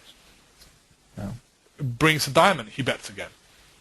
I have pocket eights. It's worthless. I don't know what he's going to do, and if he's betting the river again, it's going to be insanely difficult for me to call. Yeah. So he bets 220. Ooh. into 1500. Yeah. So obviously he's never doing that if he has a strong hand, because if he has a strong hand here, he prays to God that I have a bluff catcher, which will call here if I have a jack, if I have queens and I have an ace 10 or something like that, and he has a flush or a boat or something like that, he's betting bigger. So he never has me beat here. So there's a no-brainer call. And I expect to be good here like always, because I don't think that he's using this to induce a shove from me. That would be pretty damn stupid if he does not know that I'm shoving here. Yeah. Okay? Yeah. I could actually make a small raise here. I think there's value in a small raise and then call a shove, because he never has something when he does that. But I only thought about that after the hand. It was not something that went on to my mind. I just laughed and snap called when he bet 220. So I probably called too quickly. So then he had 6-7 of hearts. Okay. So in his that was a kind of a bet to try to make you fold your missed draws in his mind. Yeah. Which you never have. But against some players I actually like that bet. Yeah. Because they will think you're a 3-betting guy under the gun. So when you're c-betting that ace jack, blah blah flop, and I have a flush draw here, you probably have it a good chunk of the time since I'm raising a tight range under the gun, yada yada yada. So you're 3-betting for value, blah blah blah. So they'll just call there with their flush draws, which is okay, but they should then jam the turn. Yeah. So. Because otherwise they risk of being in a spot where he bets 220 and they have to jam the river. And unless they're good hand readers, that's annoying. 220 there on the river. That's pretty damn annoying when you have a perfect.